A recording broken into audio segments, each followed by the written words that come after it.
and told Michelangelo that while he thought it was magnificent, the nose, he judged, was too big. Michelangelo realized that Soderini was standing in a place right under the giant figure and did not have the proper perspective. Without a word, he gestured for Soderini to follow him up the scaffolding. Reaching the nose, he picked up his chisel, as well as a bit of marble dust that lay on the planks. With Soderini just a few feet below him on the scaffolding, Michelangelo started to tap lightly with the chisel, letting the bits of dust he had gathered in his hand to fall little by little. He actually did nothing to change the nose, but gave every appearance of working on it. After a few minutes of the charade, he stood aside. "Look at it now." "I like it better," replied Soderini. "You've made it come alive." Interpretation. Michelangelo knew that by changing the shape of the nose, he might ruin the entire sculpture. Yet Soderini was a patron who prided himself on his aesthetic judgment. To offend such a man by arguing would not only gain Michelangelo nothing, it would put future commissions in jeopardy. Michelangelo was too clever to argue. His solution was to change Soderini's perspective, literally bringing him closer to the nose, without making him realize that this was the cause of his misperception. Fortunately for posterity, Michelangelo found a way to keep the perfection of the statue intact, while, at the same time, making Soderini believe he had improved it. Such is the double power of winning through actions rather than argument. No one is offended, and your point is proven. Keys to power. In the realm of power, you must learn to judge your moves by their long-term effects on other people. The problem in trying to prove a point or gain a victory through argument is that in the end, you can never be certain how it affects the people you're arguing with. They may appear to agree with you politely, but inside they may resent you. Or perhaps something you said inadvertently even offended them. Words have that insidious ability to be interpreted according to the other person's mood and insecurities. Even the best argument has no solid foundation, for we have all come to distrust the slippery nature of words. And days after agreeing with someone, we often revert to our old opinion out of sheer habit. Understand this: words are a dime a dozen. Everyone knows that in the heat of an argument, we will all say anything to support our cause. We will quote the Bible, refer to unverifiable statistics. Who can be persuaded by bags of air like that? Action and demonstration are much more powerful and meaningful. They are there before our eyes for us to see. Yes, now the statue's nose does look just right. There are no offensive words, no possibility of misinterpretation. No one can argue with a demonstrated proof. As Balthazar Gracian remarks, the truth is generally seen, rarely heard. Law 10. Infection. Avoid the unhappy and unlucky. Judgment. You can die from someone else's misery. Emotional states are as infectious as diseases. You may feel you are helping the drowning man, but you are only precipitating your own disaster. The unfortunate sometimes draw misfortune on themselves. They will also draw it on you. Associate with the happy and fortunate instead. Transgression of the law. Born in Limerick, Ireland in 1818, Marie Gilbert came to Paris in the 1840s to make her fortune as a dancer and performer. Taking the name Lola Montez, her mother was of distant Spanish descent. She claimed to be a flamenco dancer from Spain. By 1845, her career was languishing, and to survive, she became a courtesan, quickly one of the more successful in Paris. Only one man could salvage Lola's dancing career: Alexandre Dujarier, owner of the newspaper with the largest circulation in France, and also the newspaper's drama critic. She decided to woo and conquer him. Investigating his habits, she discovered that he went riding every morning. An excellent horsewoman herself, she rode out one morning and accidentally ran into him. Soon they were riding together every day. A few weeks later, Lola moved into his apartment. For a while, the two were happy together. With Dujarrier's help, Lola began to revive her dancing career. Despite the risk to his social standing, Dujarrier told friends he would marry her in the spring. Lola had never told him that she had eloped at age 19 with an Englishman and was still legally married. Although Dujarrier was deeply in love, his life started to slide downhill. His fortunes in business changed, and influential friends began to avoid him. One night, Dujarrier was invited to a party, attended by some of the wealthiest young men in Paris. Lola wanted to go too, but he would not allow it. They had their first quarrel, and Dujarrier attended the party by himself. There, hopelessly drunk, he insulted an influential drama critic, Jean-Baptiste Rosemonde de Beauvalon, perhaps because of something the critic had said about Lola. The following morning, Beauvalon challenged him to a duel. Beauvalon was one of the best pistol shots in France. Dujarrier tried to apologize, but the duel took place, and he was shot and killed. Thus ended the life of one of the most promising young men of Paris society. Devastated, Lola left Paris.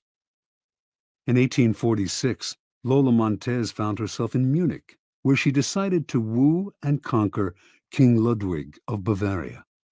The best way to Ludwig, she discovered, was through his aide-de-camp, Count Otto von Rechberg, a man with a fondness for pretty girls. One day, when the Count was breakfasting at an outdoor cafe, Lola rode by on her horse, was accidentally thrown from the saddle, and landed at Rechberg's feet. The Count rushed to help her and was enchanted. He promised to introduce her to Ludwig. Rechberg arranged an audience with the king for Lola, but when she arrived in the anteroom, she could hear the king saying he was too busy to meet a favor-seeking stranger. Lola pushed aside the sentries and entered his room anyway. In the process, the front of her dress somehow got torn, perhaps by her, perhaps by one of the sentries. And to the astonishment of all, most especially the king, her bare breasts were brazenly exposed. Lola was granted her audience with Ludwig. 55 hours later, she made her debut on the Bavarian stage. The reviews were terrible, but that did not stop Ludwig from arranging more performances. Ludwig was, in his own words, bewitched by Lola. He started to appear in public with her on his arm, and then he bought and furnished an apartment for her on one of Munich's most fashionable boulevards. Although he had been known as a miser and was not given to flights of fancy, he started to shower Lola with gifts and to write poetry for her. Now his favored mistress, she catapulted to fame and fortune overnight. Lola began to lose her sense of proportion. One day, when she was out riding, an elderly man rode ahead of her, a bit too slowly for her liking. Unable to pass him, she began to slash him with her riding crop. On another occasion, she took her dog, unleashed, out for a stroll. The dog attacked a passer-by, but instead of helping the man get the dog away, she whipped him with the leash. Incidents like this infuriated the stolid citizens of Bavaria, but Ludwig stood by Lola and even had her naturalized as a Bavarian citizen. The king's entourage tried to wake him to the dangers of the affair, but those who criticized Lola were summarily fired.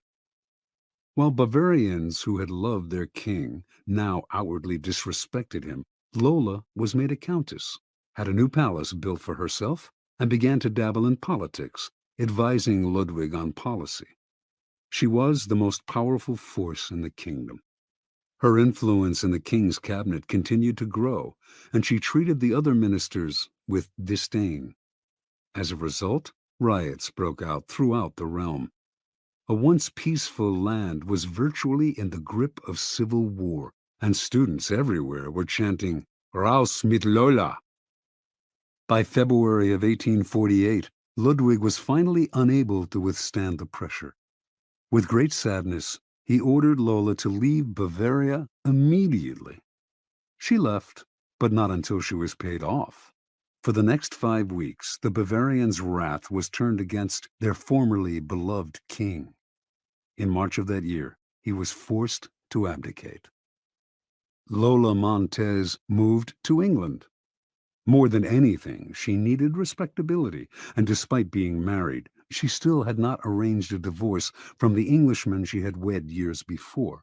She set her sights on George Trafford Heald, a promising young army officer who was the son of an influential barrister. Although he was 10 years younger than Lola and could have chosen a wife among the prettiest and wealthiest young girls of English society, Heald fell under her spell. They were married in 1849. Soon, arrested on the charge of bigamy, she skipped bail, and she and Heald made their way to Spain. They quarreled horribly, and on one occasion Lola slashed him with a knife. Finally, she drove him away. Returning to England, he found he had lost his position in the army. Ostracized from English society, he moved to Portugal, where he lived in poverty. After a few months, his short life ended in a boating accident. A few years later, the man who published Lola Montez's autobiography went bankrupt. In 1853, Lola moved to California, where she met and married a man named Pat Hull. Their relationship was as stormy as all the others, and she left Hull for another man. He took to drink and fell into a deep depression that lasted until he died 4 years later, still a relatively young man. At the age of 41, Lola gave away her clothes and finery and turned to God. She toured America lecturing on religious topics, dressed in white and wearing a halo-like white headgear. She died 2 years later, in 1861. Interpretation. Lola Montez attracted men with her wiles, but her power over them went beyond the sexual. It was through the force of her character that she kept her lovers enthralled. Men were sucked into the maelstrom she churned up around her. They felt confused, upset, but the strength of the emotions she stirred also made them feel more alive. As is often the case with infection, the problems would only arise over time. Lola's inherent instability would begin to get under her lover's skin. They would find themselves drawn into her problems, but their emotional attachment to her would make them want to help her. This was the crucial point of the disease, for Lola Montez could not be helped. Her problems were too deep. Once the lover identified with them, he was lost. He would find himself embroiled in quarrels. The infection would spread to his family and friends, or, in the case of Ludwig, to an entire nation. You could spend a lifetime studying the pathology of infecting characters, but don't waste your time. Just learn the lesson. When you suspect you are in the presence of an infector, don't argue, don't try to help, don't pass the person on to your friends, or you will become enmeshed. Flee the infector's presence or suffer the consequences. Keys to power.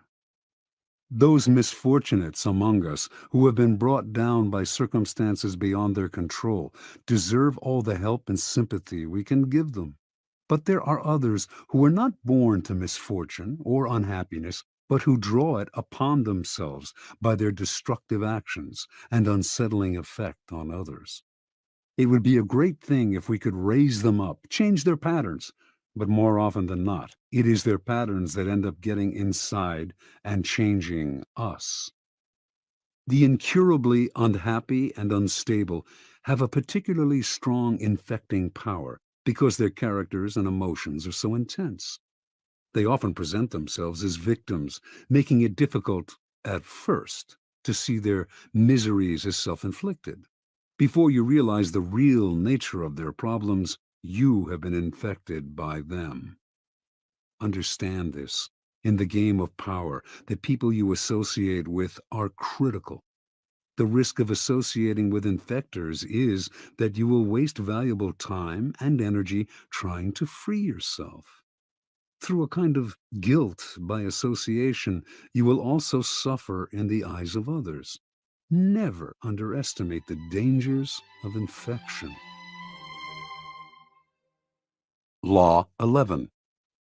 Learn to keep people dependent on you. Judgment. To maintain your independence, you must always be needed and wanted. The more you are relied on, the more freedom you have. Make people depend on you for their happiness and prosperity, and you have nothing to fear. Never teach them enough so that they can do without you. Observance of the law. When Otto von Bismarck became a deputy in the Prussian parliament in 1847, he was 32 years old and without an ally or friend. Looking around him, he decided that the side to ally himself with was not the parliament's liberals or conservatives, not any particular minister, and certainly not the people. It was with the king, Frederick William IV. This was an odd choice, to say the least, for Frederick was at a low point of his power. A weak, indecisive man, he consistently gave in to the liberals in Parliament. In fact, he was spineless and stood for much that Bismarck disliked personally and politically. Yet, Bismarck courted Frederick night and day. When other deputies attacked the king for his many inept moves, only Bismarck stood by him. Finally, it all paid off. In 1851, Bismarck was made a minister in the king's cabinet. Now he went to work. Time and again, he forced the king's hand, getting him to build up the military, to stand up to the liberals, to do exactly as Bismarck wished. He worked on Frederick's insecurity about his manliness, challenging him to be firm and to rule with pride. And he slowly restored the king's powers until the monarchy was once again the most powerful force in Prussia. When Frederick died in 1861, his brother William assumed the throne. William disliked Bismarck intensely and had no intention of keeping him around. But he also inherited the same situation his brother had: enemies galore who wanted to nibble his power away. He actually considered abdicating, feeling he lacked the strength to deal with this dangerous and precarious position. But Bismarck insinuated himself once again. He stood by the new king, gave him strength, and urged him into firm and decisive action. The king grew dependent on Bismarck's strong-arm tactics to keep his enemies at bay, and despite his antipathy toward the man, he soon made him his prime minister. The two quarreled often over policy. Bismarck was much more conservative, but the king understood his own dependency. Whenever the prime minister threatened to resign, the king gave in to him, time after time. It was, in fact, Bismarck who set state policy. Years later, Bismarck's actions as Prussia's prime minister led the various German states to be united into one country. Now, Bismarck finagled the king into letting himself be crowned Emperor of Germany. Yet it was really Bismarck who had reached the heights of power. As right-hand man to the emperor and as imperial chancellor and knighted prince, he pulled all the levers. Iron and blood, in Bismarck's phrase. Then you will survive your masters as Bismarck did. You will have all the benefits of power without the thorns that come from being a master. Keys to power. The ultimate power is the power to get people to do as you wish. When you can do this without having to force people or hurt them, when they willingly grant you what you desire, then your power is untouchable. The best way to achieve this position is to create a relationship of dependence. The master requires your services. He is weak or unable to function without you. You have enmeshed yourself in his work so deeply that doing away with you would bring him great difficulty, or at least would mean valuable time lost in training another to replace you. Once such a relationship is established, you have the upper hand, the leverage to make the master do as you wish. It is the classic case of the man behind the throne, the servant of the king who actually controls the king. Do not be one of the many who mistakenly believe that the ultimate form of power is independence. Power involves a relationship between people. You will always need others as allies, pawns, or even as weak masters who serve as your front. The completely independent man would live in a cabin in the woods. He would have the freedom to come and go as he pleased, but he would have no power. The best you can hope for is that others will grow so dependent on you that you enjoy a kind of reverse independence. Their need for you frees you. One last warning. Do not imagine that your master's dependence on you will make him love you. In fact, he may resent and fear you. But as Machiavelli said, it is better to be feared than loved. Fear you can control. Love? Never. Depending on an emotion as subtle and changeable as love or friendship will only make you insecure. Better to have others depend on you out of fear of the consequences of losing you than out of love of your company.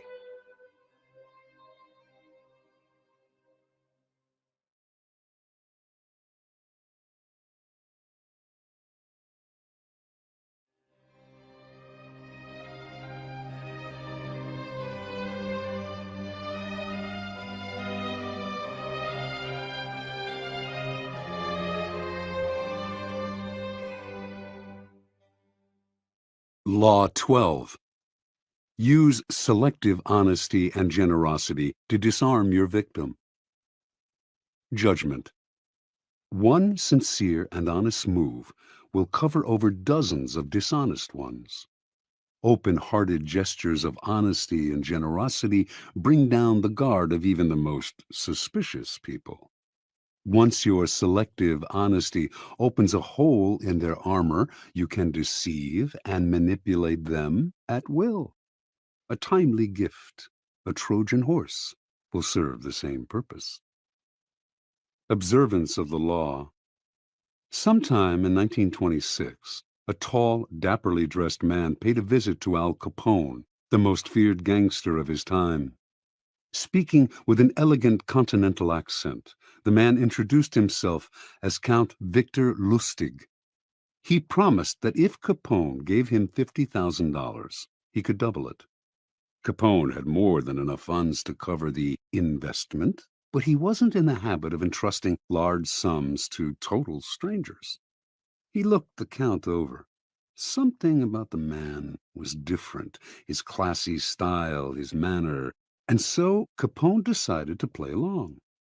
He counted out the bills personally and handed them to Lustig. "Okay, Count," said Capone. "Double it in 60 days like you said." Lustig left with the money, put it in a safe deposit box in Chicago, then headed to New York, where he had several other money-making schemes in progress. The $50,000 remained in the bank box untouched. Lustig made no effort to double it. 2 months later, he returned to Chicago, took the money from the box, and paid Capone another visit. He looked at the gangster's stony-faced bodyguards, smiled apologetically, and said, "Please accept my profound regrets, Mr. Capone. I'm sorry to report that the plan failed. I failed." Capone slowly stood up. He glowered at Lustig, debating which part of the river to throw him in. But the Count reached into his coat pocket, withdrew the $50,000, and placed it on the desk. "Here, sir, is your money, to the penny. Again, my sincere apologies. This is most embarrassing. Things didn't work out the way I thought they would. I would have loved to have doubled your money for you and for myself. Lord knows I need it. But the plan just didn't materialize." Capone sagged back into his chair, confused. "I know you're a con man, Count," said Capone. "I knew it the moment you walked in here. I expected either $100,000 or nothing. But this, getting my money back, well, again, my apologies, Mr. Capone," said Lustig, as he picked up his hat and began to leave. "My God, you're honest!" yelled Capone. If you're on the spot, here's 5 to help you along. He counted out 5 $1,000 bills out of the $50,000. The Count seemed stunned, bowed deeply, mumbled his thanks, and left, taking the money. The $5,000 was what Lustig had been after all along. Interpretation.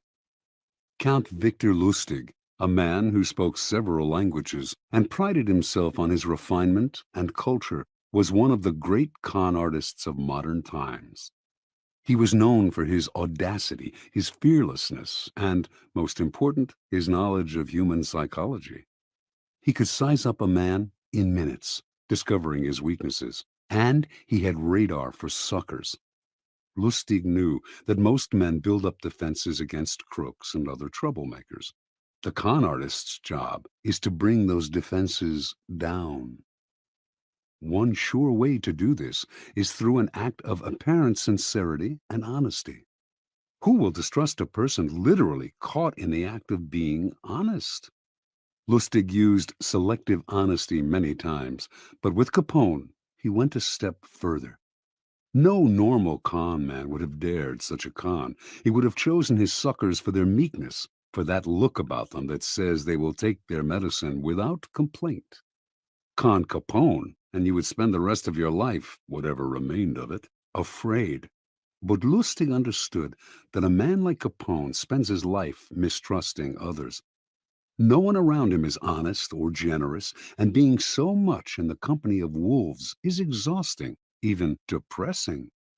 A man like Capone yearns to be the recipient of an honest or generous gesture, to feel that not everyone has an angle or is out to rob him.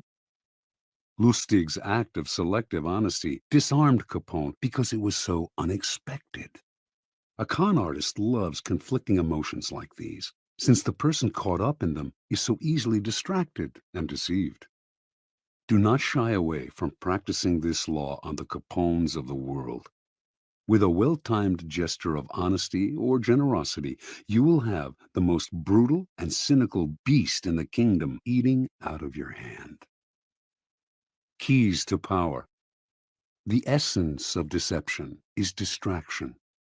Distracting the people you want to deceive gives you the time and space to do something they won't notice. An act of kindness, generosity, or honesty is the most powerful form of distraction because it disarms other people's suspicions. It turns them into children, eagerly lapping up any kind of affectionate gesture. In ancient China, this was called giving before you take. The giving makes it hard for the other person to notice the taking.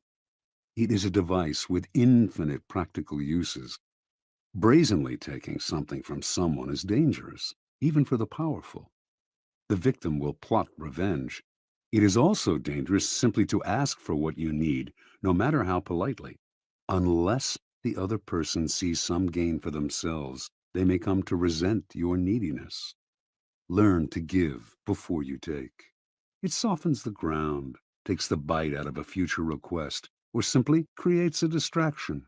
And the giving can take many forms: an actual gift, a generous act, a kind favor, an honest admission, whatever it takes. Selective honesty is best employed on your first encounter with someone. We are all creatures of habit, and our first impressions last a long time. If someone believes you are honest at the start of your relationship, it takes a lot to convince them otherwise. This gives you room to maneuver.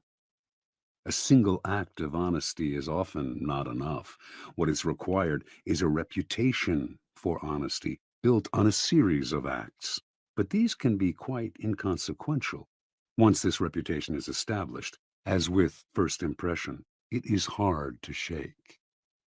Selective kindness should also be part of your arsenal of deception. Selective kindness will often break down even the most stubborn foe. Aiming right for the heart, it corrodes the will to fight back. Remember, by playing on people's emotions, calculated acts of kindness can turn a Capone into a gullible child. As with any emotional approach, the tactic must be practiced with caution. If people see through it, their disappointed feelings of gratitude and warmth will become the most violent hatred and distrust. Unless you can make the gesture seem sincere and heartfelt, do not play with fire. Law 13. When asking for help, appeal to people's self-interest, never to their mercy or gratitude. Judgment. If you need to turn to an ally for help, do not bother to remind him of your past assistance and good deeds. He will find a way to ignore you. Instead, uncover something in your request or in your alliance with him that will benefit him and emphasize it out of all proportion. He will respond enthusiastically when he sees something to be gained for himself. Observance of the law. In 433 BC, just before the Peloponnesian War, the island of Corcyra, later called Corfu, and the Greek city-state of Corinth stood on the brink of conflict. Both sides sent ambassadors to Athens to try to win over the Athenians to their side. The stakes were high, since whoever had Athens on his side was sure to win, and whoever won the war would certainly give the defeated side no mercy. Corcyra spoke first. Its ambassador began by admitting that the island had never helped Athens before, and in fact had allied itself with Athens' enemies. There were no ties of friendship or gratitude between Corcyra and Athens. Yes, the ambassador admitted, he had come to Athens now out of fear and concern for Corcyra's safety. The only thing he could offer was an alliance of mutual interests. Corcyra had a navy only surpassed in size and strength by Athens' own. An alliance between the two states would create a formidable force, one that could intimidate the rival state of Sparta. That, unfortunately, was all Corcyra had to offer. The representative from Corinth then gave a brilliant, passionate speech in sharp contrast to the dry, colorless approach of the Corcyran. He talked of everything Corinth had done for Athens in the past. He asked how it would look to Athens' other allies if the city put an agreement with a former enemy over one with a present friend, one that had served Athens' interest loyally. Perhaps those allies would break their agreements with Athens if they saw that their loyalty was not valued. He referred to Hellenic law and the need to repay Corinth for all its good deeds. He finally went on to list the many services Corinth had performed for Athens and the importance of showing gratitude to one's friends. After the speech, the Athenians debated the issue in an assembly. On the second round, they voted overwhelmingly to ally with Corcyra and drop Corinth. Interpretation. History has remembered the Athenians nobly, but they were the preeminent realists of classical Greece. With them, all the rhetoric, all the emotional appeals in the world could not match a good pragmatic argument, especially one that added to their power. What the Corinthian ambassador did not realize was that his references to Corinth's past generosity to Athens only irritated the Athenians, subtly asking them to feel guilty and putting them under obligation. The Athenians could care less about past favors and friendly feelings. At the same time, they knew that if their other allies thought them ungrateful for abandoning Corinth, these city-states would still be unlikely to break their ties to Athens, the preeminent power in Greece. Athens ruled its empire by force and would simply compel any rebellious ally to return to the fold. When people choose between talk about the past and talk about the future, a pragmatic person will always opt for the future and forget the past. As the Corcyrans realized, it is always best to speak pragmatically to a pragmatic person. And in the end, most people are, in fact, pragmatic. They will rarely act against their own self-interest. Keys to power.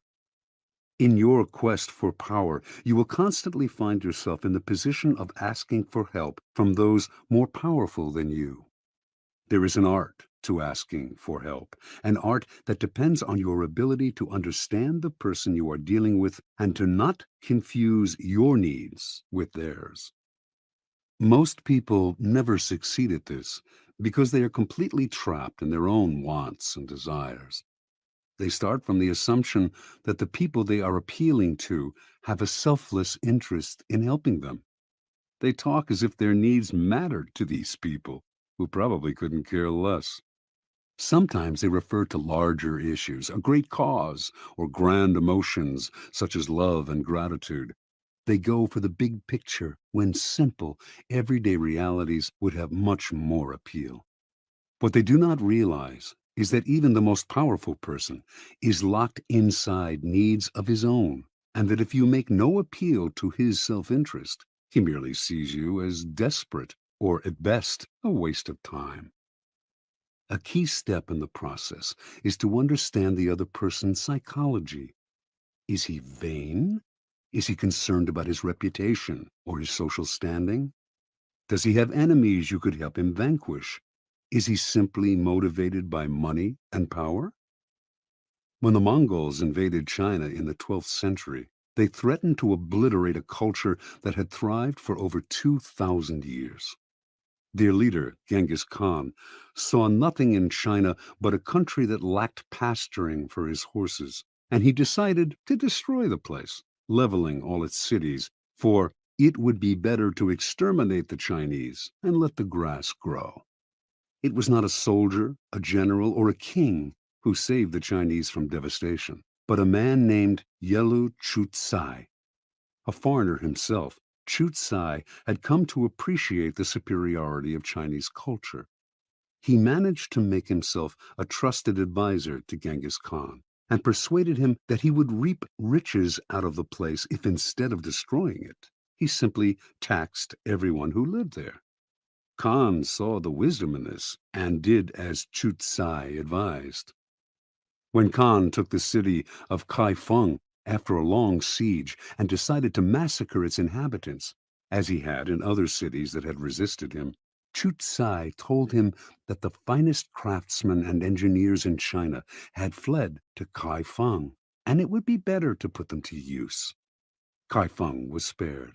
Never before had Genghis Khan shown such mercy, but then it really wasn't mercy that saved Kaifeng.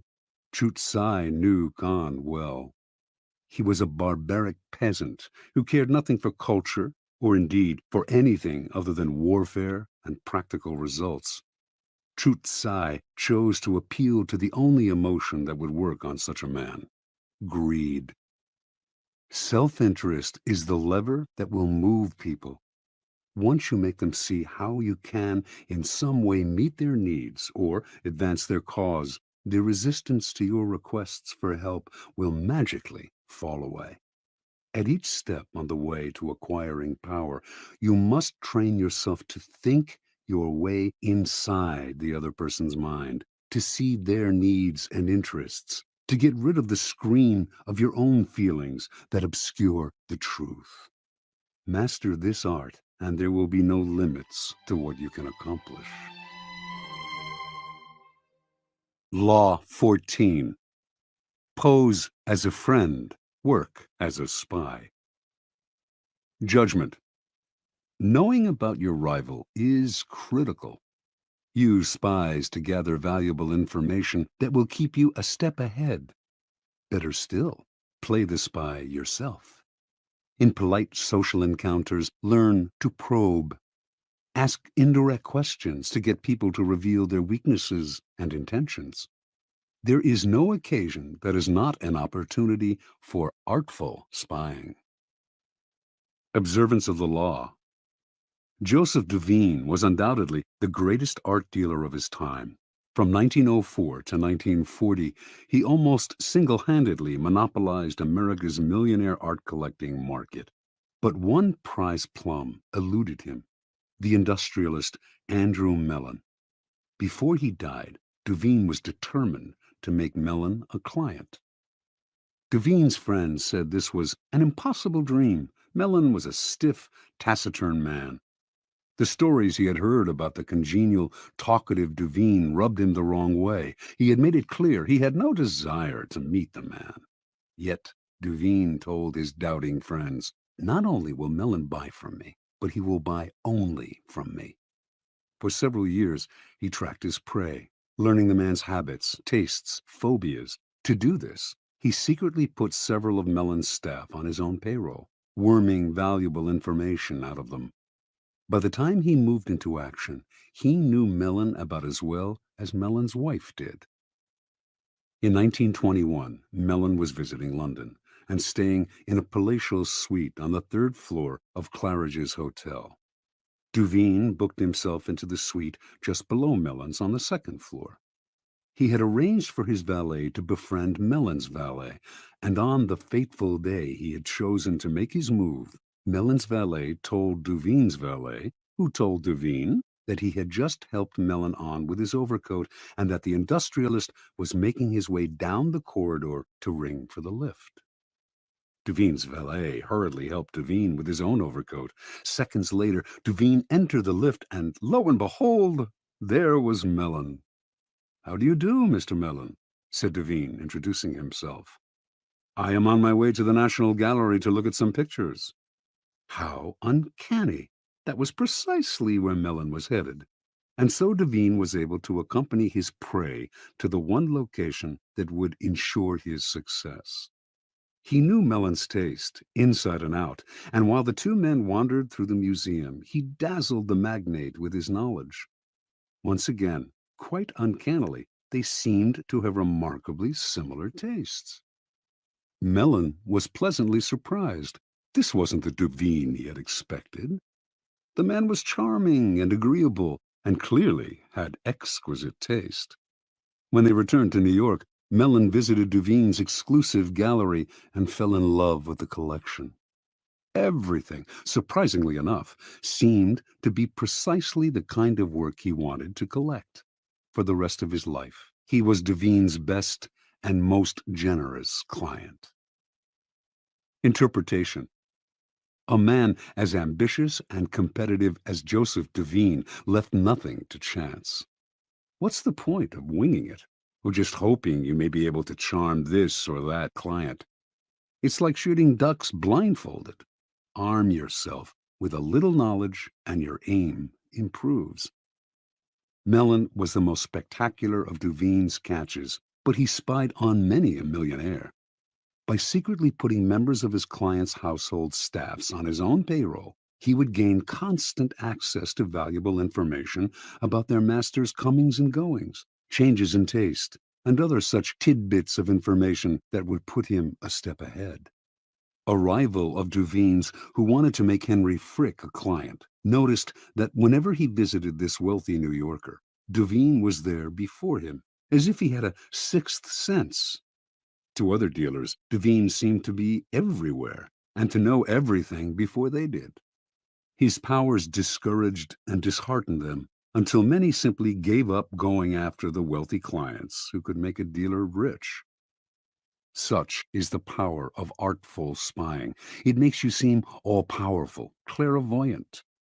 Your knowledge of your mark can also make you seem charming. So well can you anticipate their desires. No one sees the source of your power, and what they cannot see, they cannot fight. Keys to power. In the realm of power, your goal is a degree of control over future events.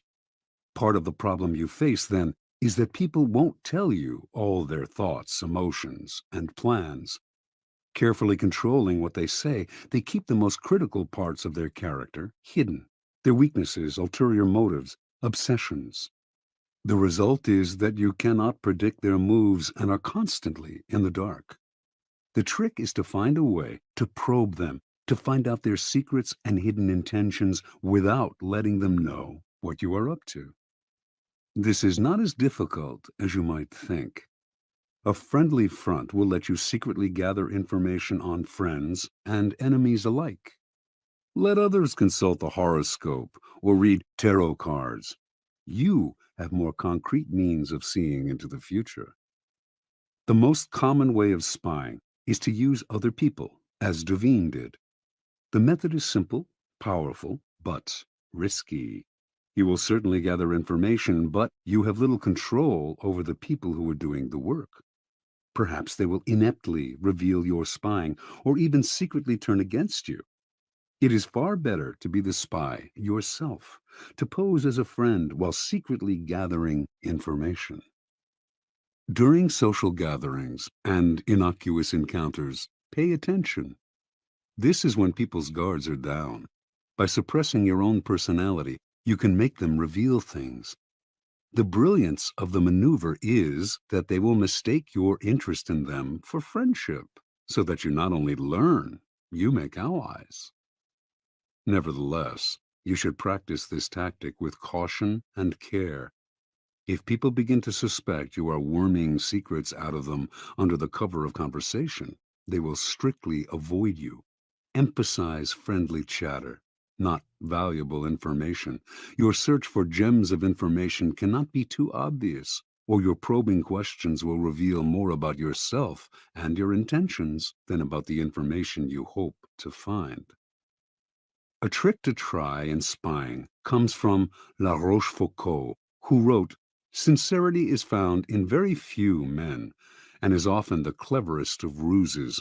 One is sincere in order to draw out the confidence and secrets of the other." By pretending to bare your heart to another person, in other words, you make them more likely to reveal their own secrets. Give them a false confession, and they will give you a real one. Another trick was identified by the philosopher Arthur Schopenhauer, who suggested vehemently contradicting people you're in conversation with as a way of irritating them, stirring them up so that they lose some of the control over their words. In their emotional reaction, they will reveal all kinds of truths about themselves, truths you can later use against them. Another method of indirect spying is to test people, to lay little traps that make them reveal things about themselves. Khosroes II, a notoriously clever 7th century king of the Persians, had many ways of seeing through his subjects without raising suspicion. If he noticed, for instance, that two of his courtiers had become particularly friendly, he would call one of them aside and say he had information that the other was a traitor and would soon be killed. The king would tell the courtier he trusted him more than anyone and that he must keep this information secret. Then he would watch the two men carefully. If he saw that the second courtier had not changed in his behavior toward the king, he would conclude that the first courtier had kept the secret, and he would quickly promote the man, later taking him aside to confess, "I meant to kill your friend because of certain information that had reached me, but when I investigated the matter, I found it was untrue." If, on the other hand, the second courtier started to avoid the king, acting aloof and tense, Khosroes would know that the secret had been revealed. He would ban the second courtier from his court, letting him know that the whole business had only been a test, but that even though the man had done nothing wrong, he could no longer trust him. The first courtier, however, had revealed the secret, and him Khosroes would ban from his entire kingdom. It may seem an odd form of spying that reveals not empirical information, but a person's character. Often, however, it is the best way of solving problems before they arise. By tempting people into certain acts, you learn about their loyalty, their honesty, and so on. And this kind of knowledge is often the most valuable of all. Armed with it, you can predict their actions in the future.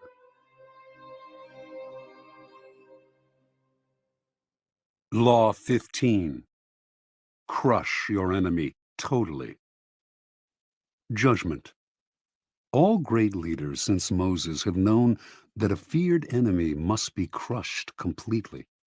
Sometimes they have learned this the hard way. If one ember is left alight, no matter how dimly it smolders, a fire will eventually break out. More is lost through stopping halfway than through total annihilation. The enemy will recover and will seek revenge. Crush him, not only in body, but in spirit. Transgression of the law. No rivalry between leaders is more celebrated in Chinese history than the struggle between Xiang Yu and Liu Bang.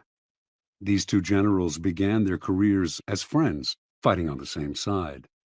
Xiang Yu came from the nobility, large and powerful, given to bouts of violence and temper, a bit dull-witted. He was yet a mighty warrior who always fought at the head of his troops.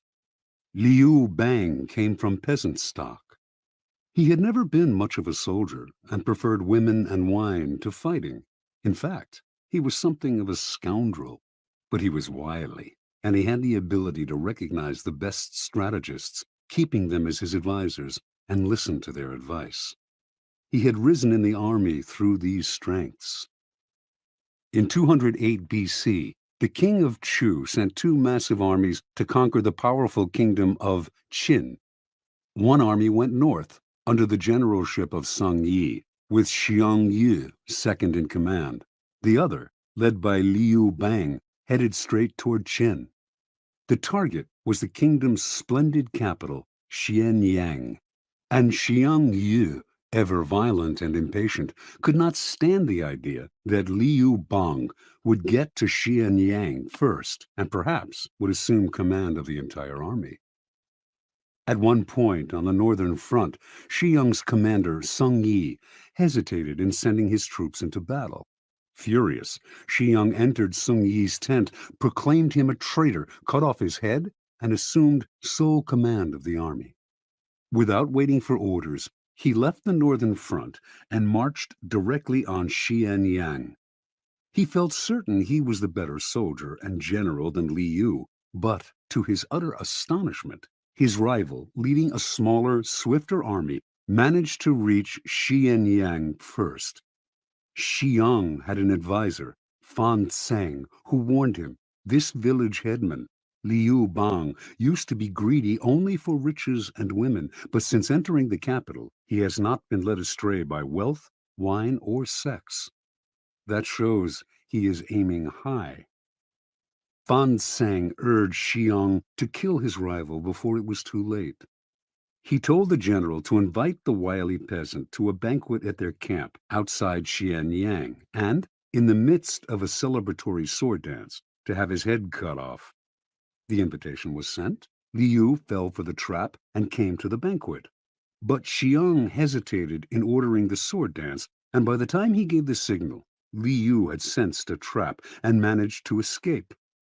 "Bah!" cried Fan Tseng in disgust, seeing that Xiang had botched the plot. "One cannot plan with a simpleton. Liu Bang will steal your empire yet and make us all his prisoners." Realizing his mistake, Xiang hurriedly marched on Xianyang, this time determined to hack off his rival's head. Liu was never one to fight when the odds were against him, and he abandoned the city. Xiang captured Xianyang, murdered the young prince of Qin, and burned the city to the ground. Liu was now Xiang's bitter enemy, and he pursued him for many months, finally cornering him in a walled city. Lacking food, his army in disarray, Liu sued for peace. Again, Fan Tseng warned Xiang, "Crush him now. If you let him go again, you will be sorry later." But Xiang decided to be merciful. He wanted to bring Liu back to Chu alive and to force his former friend to acknowledge him as master. But Fan proved right. Liu managed to use the negotiations for surrender as a distraction, and he escaped with a small army. Xiang, amazed that he had yet again let his rival slip away, once more set out after Liu, this time with such ferocity that he seemed to have lost his mind. A few weeks later, in the thick of the hunt, Xiang scattered his forces unwisely, and in a surprise attack, Liu was able to surround his main garrison. For the first time, the tables were turned. Now it was Xiang who sued for peace. Liu's top advisor urged him to destroy Xiang, crush his army, show no mercy. Making a false treaty, he lured Xiang into relaxing his defense, then slaughtered almost all of his army. Xiang managed to escape. Alone and on foot, knowing that Li Yu had put a bounty on his head, he came upon a small group of his own retreating soldiers and cried out, "I hear Liu Bang has offered 1,000 pieces of gold and a fief of 10,000 families for my head. Let me do you a favor." Then he slit his own throat and died. Interpretation. This is the fate that faces all of us when we sympathize with our enemies, when pity or the hope of reconciliation makes us pull back from doing away with them. We only strengthen their fear and hatred of us. We have beaten them and they are humiliated, yet we nurture these resentful vipers who will one day kill us. Power cannot be dealt with this way. It must be exterminated, crushed, and denied the chance to return to haunt us. This is all the truer with a former friend who has become an enemy. The law governing fatal antagonisms reads, reconciliation is out of the question. Only one side can win, and it must win totally. Liu Bang learned this lesson well. After defeating Xiang Yu, this son of a farmer went on to become supreme commander of the armies of Chu, crushing his next rival, the king of Chu, his own former leader. He crowned himself emperor, defeated everyone in his path, and went down in history as one of the greatest rulers of China, the immortal Han Gao Tzu, founder of the Han Dynasty. Keys to power. It is no accident that the story illustrating this law comes from China. Chinese history abounds with examples of enemies who were left alive and returned to haunt the lenient. Crush the enemy is a key strategic tenet of Sun Tzu, the 4th century BC author of The Art of War.